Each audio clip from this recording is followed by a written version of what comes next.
Bismillahirrahmanirrahim. Baik. Assalamualaikum warahmatullahi wabarakatuh. Teman-teman mahasiswa yang saya banggakan, pada kesempatan hari ini kita akan melanjutkan perkuliahan kita probabilitas dan statistik yang setelah ujian tengah semester kemarin, maka kita akan masuk pada bagian statistika atau statistik. Nah, jadi hari ini kita akan coba mengupas tuntas terkait dengan statistika dasar. Sebelumnya kita akan coba membedakan apa sih bedanya statistik sama statistika gitu ya. Mungkin ada yang tahu, silahkan nanti bisa berdiskusi. Jadi statistik itu adalah hasil dari pengolahan data. Hasil pengolahan data yang disajikan dalam bentuk tabel atau dalam bentuk grafik atau dalam bentuk penyajian data yang lain. Itu statistik. Nah, kemudian kalau statistika itu apa? Statistika adalah jadi ilmu yang mempelajari tentang proses perencanaan, pengumpulan, pengolahan, interpretasi, dan penyimpulan data. Nah, itu sedikit pengantar saja. Nah, lalu pada kesempatan hari ini kita akan membahas beberapa hal. Sebentar. Nah, ada 6 hal yang ingin kita diskusikan. Insya Allah nggak perlu lama-lama. Yang pertama adalah pengantar statistik, kemudian aplikasi statistik, tipe data statistik, prosedur pengolahan, penyajian data, dan yang terakhir ukuran tendensi sentral. Nah, pengantar statistik. Nah, kita akan membahas terlebih dahulu apa sih sebenarnya statistika, apa sih sebenarnya statistik kayak gitu. Jadi, kalau kita bicara definisi, teman-teman, statistika adalah cabang ilmu yang mempelajari tentang bagaimana mengumpulkan, menganalisis, dan menginterpretasikan data, hingga mungkin bisa dikatakan penyajian data seperti itu. Nah, jadi kalau teman-teman misalnya pernah ini ya melakukan eksperimen apa, nah eksperimen terkait mungkin resistor seperti itu, nah Anda mengumpulkan, menganalisis, kemudian menyimpulkan dari berbagai tindakan, berbagai data yang Anda variasikan tadi, nah itu termasuk, kemudian baru Anda interpretasikan atau Anda simpulkan, yaitu masuk dalam ilmu statistika. Makanya kalau misalnya kawan-kawan semua melakukan praktikum, nanti biasanya akan menghadapi proses pengolahan data. Bisa nanti ada istilah regresi, regresi linear, kemudian mean, median, atau modus. Nah, nanti akan kita bahas secara lengkap. Nah, kemudian yang kedua adalah berhubungan dengan banyak angka kayak gitu ya. Namanya aja statistik. Yaitu ya kita nggak bisa lepas dari angka kayak gitu ya. Jadi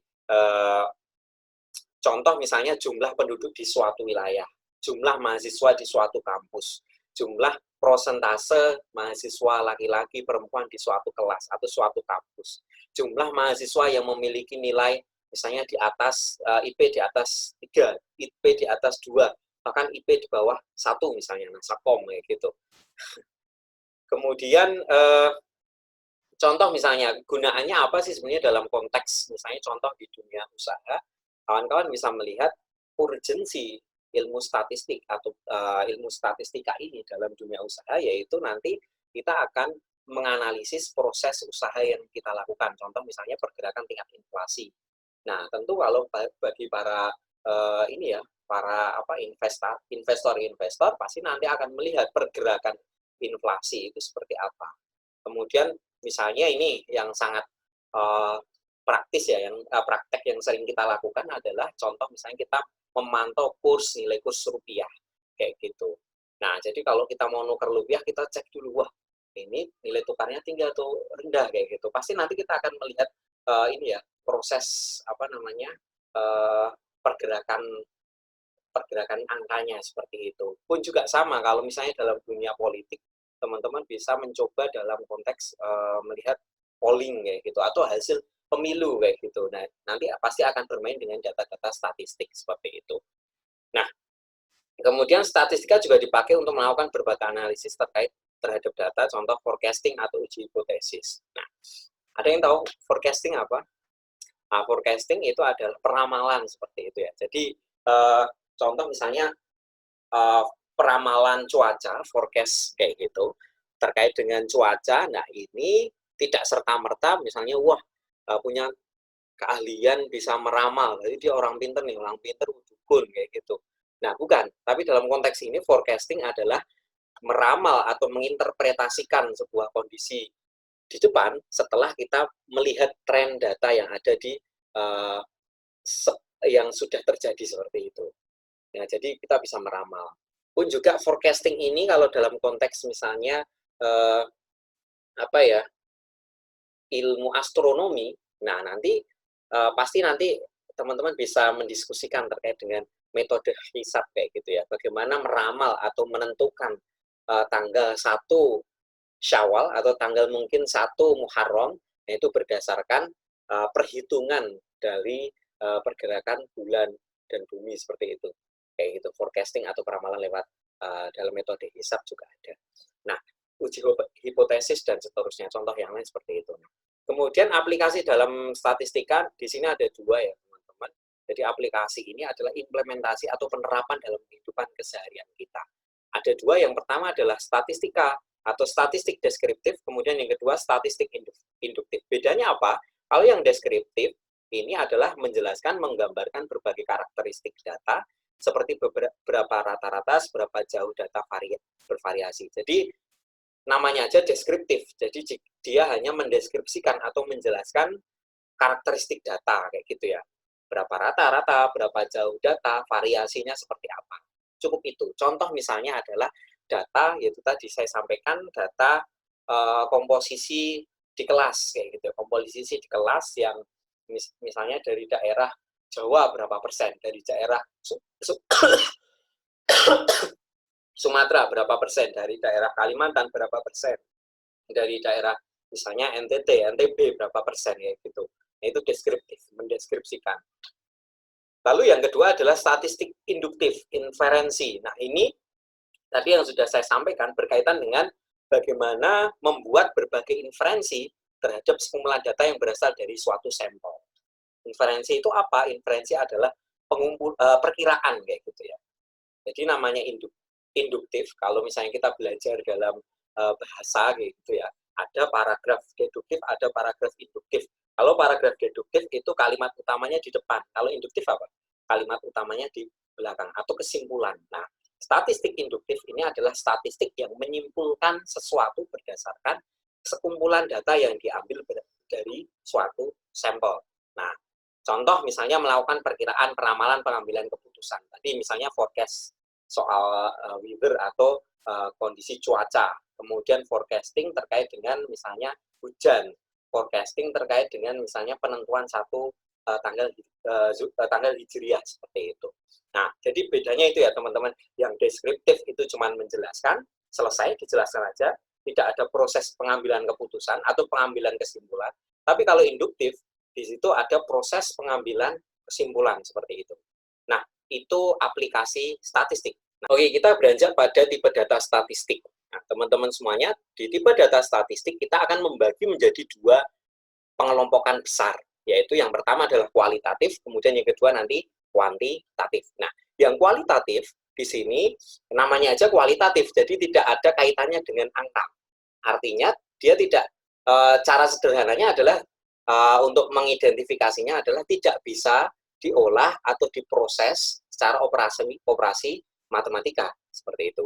Nah, di sini tipe data kualitatif dibagi menjadi dua nih teman-teman. Yang pertama adalah nominal, kemudian yang kedua adalah ordinal. Nah, data yang paling rendah dalam level penguraian data, nah ini disebut data nominal. Ini paling rendah sekali karena sangat sederhana. Contoh ya, jenis kelamin, kemudian data tanggal dan tempat lahir seseorang. Nah, kemudian ordinal. Ordinal ini ada tingkatan datanya, ada urutannya, seperti itu. Nah, contoh sangat setuju, setuju, kurang setuju, dan tidak setuju. Oke, selanjutnya, kalau kita bicara lawannya kualitatif, nah di sini ada kuantitatif. Nah, di data kuantitatif, nanti kita akan mengolah beberapa data yang berupa angka. Angka dalam arti yang sebenarnya. Artinya dia bisa dilakukan proses matematika atau proses perhitungan. Nah, sama halnya dengan data kualitatif, di data kuantitatif ini juga terbagi menjadi dua, yaitu data interval sama data rasio. Nah, contoh yang data interval, contohnya adalah interval temperatur ruang. Ada sebagai berikut, misalnya contoh. Jadi interval itu ada rentang. Misalnya yang panas itu disebut panas tatkala suhunya antara 50 derajat Celcius hingga 80 derajat Celcius. Misalnya panas jika antara 80 derajat Celcius hingga 110 derajat Celcius. Dan yang sangat panas jika antara 110 hingga 140 derajat Celcius. Kayak gitu. Jadi ada interval, ada rentangnya. Nah, kemudian contoh yang kedua yaitu data rasio. Rasio itu adalah ada pembandingan kayak gitu. Tingkat pengukuran yang paling tinggi. Jadi kalau yang paling rendah tadi apa? Nominal ya. Kualitatif yang nominal, kalau yang paling tinggi adalah kuantitatif yang rasio. Nah, bersifat angka dalam arti sesungguhnya. Beda dengan interval yang mempunyai titik nol dalam arti sesungguhnya. Nah, oke, contoh data rasio adalah contoh misalnya rasio dalam peta seperti itu ya. Jadi rasio dalam peta, misalnya kita bicara tentang luas daerah. Oke ya, luas daerah. Dalam peta sering disebutkan rasio 1 banding misalnya 1000. Jadi maksudnya apa? Maksudnya di situ 1 cm itu akan mewakili 1000 cm pangkat 2 atau kuadrat karena area ya. Nah, jadi seperti itu contohnya. Ada rasio, ada perbandingan. Nah, tingkat pengukuran yang paling tinggi ini memang karena agak membutuhkan effort atau membutuhkan pengolahan yang lebih detail seperti itu. Nah, kemudian selanjutnya prosedur pengolahan kayak gitu. Jadi kita sudah bicara tipe data, sudah bicara terkait dengan penggolongan ataupun nah pada bagian prosedur pengolahan. Nah, di sini berdasarkan variabel kita akan membagi menjadi 3, yaitu analisis univariat, analisis bivariat, dan analisis multivariat. Kalau yang univariat itu hanya ada satu pengukuran atau satu variabel untuk n sampel atau beberapa variabel, tetapi masing-masing variabel dianalisis sendiri-sendiri. Nah, kalau bivariat itu ada 2 variabel yang dianalisis dengan 2 pengukuran tersebut atau 2 variabel tersebut yang saling mempengaruhi. Contoh misalnya korelasi motivasi dengan pencapaian akademik. Jadi bagaimana motivasi belajar itu mempengaruhi pencapaian akademik atau nilai dari seseorang, prestasi seseorang, prestasi mahasiswa misalnya. Nah, pun juga sama. Pencapaian akademik akan dipengaruhi apa? Akan dipengaruhi oleh tingkat motivasi belajar dari mahasiswa tersebut. Nah, ini yang bivariat. Artinya ada 2 faktor yang saling mempengaruhi. Yang mempengaruhi seperti itu ya. Nah, kemudian yang ketiga adalah multivariat. Nah, pada analisis multivariat ini ada 2 atau lebih pengukuran atau variabel untuk n sampel di mana analisis antar variabel dilakukan secara bersamaan. Contoh, Anda bisa membaca di situ pengaruh motivasi terhadap pencapaian akademik yang dipengaruhi oleh faktor latar belakang pendidikan orang tua, faktor sosial ekonomi, faktor sekolah. Jadi ada beberapa faktor yang di situ terakumulasi akan mempengaruhi satu faktor, gitu. Pencapaian akademik. Nah, itu dipengaruhi oleh apa? Ada beberapa tadi, latar belakang orang tua, kemudian motivasi, kemudian faktor sosial ekonomi, faktor sekolah, dan seterusnya. Jadi ada beberapa atau lebih dari 2 variabel seperti itu. Itu prosedur pengolahan berdasarkan variabel. Lalu yang kelima adalah penyajian data nih teman-teman. Penyajian data artinya statistik atau data-data yang disajikan, pengolahan data itu bisa disajikan dalam beberapa bentuk. Contoh ya kita mengklasifikasinya menjadi 2 yang paling umum kita gunakan, yaitu tabel, kemudian grafik. Nah, nanti akan kita pelajari tabel itu apa, grafik itu apa, dan pembagiannya contoh-contohnya seperti itu. Langsung saja kita simak. Kalau tabel ini adalah memberikan informasi secara rinci terdiri dari kolom dan baris. Kalau misalnya kita pernah belajar Microsoft Excel, ada kolom, baris, dan kotaknya itu disebut sel. Nah, disitulah yang dimaksud tabel. Ada beberapa sel seperti itu ya, beberapa kolom dan baris. Nah, tabel di sini diidentifikasi ada kolom, nanti kolom itu yang berjajar secara horizontal. Oke, jadi menyamping seperti itu. Kolom pertama label, kemudian kolom kedua frekuensi atau label, misalnya contohnya itu ya. Kemudian baris itu berisikan data berdasarkan kolom seperti itu. Nah, ini di sini disajikan tabel, contoh tabel ya, tabulasi silang, contoh pendapat tentang sertifikasi. Nah, ini apa ini? Data apa? Ordinal ya. Jadi tingkatan, sangat perlu, tidak perlu, dan seterusnya. Nah, di sini ada asal wilayah, Jawa Barat, Jawa Tengah, Jawa Timur, kemudian itu adalah baris. Nah, kalau yang ke kanan, yang menyamping, itu adalah kolom. Nah, seperti itu ya, pengenalan tabel. Saya kira kita semua sudah paham. Nah, kemudian grafik. Nah, grafik ini adalah memberikan informasi dengan benar dan cepat, tetapi tidak rinci. Oke, jadi kalau misalnya tabel tadi, mungkin kita perlu waktu untuk menganalisis atau perlu waktu untuk menginterpretasi, untuk memahami. Tapi kalau grafik, itu biasanya kita lihat, oh, progresnya seperti ini. Oh, misalnya perbandingannya seperti ini. Karena kita bisa mendapatkan informasi dengan benar dan cepat, tetapi memang tidak rinci. Nah, ini apa ya?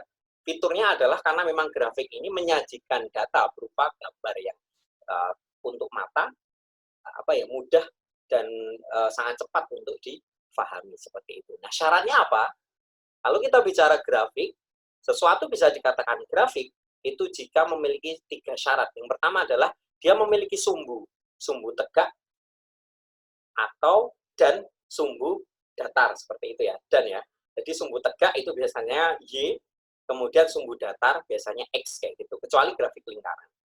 Nah, kemudian penetapan skala, ada skala biasa, skala logaritma, dan skala yang lain.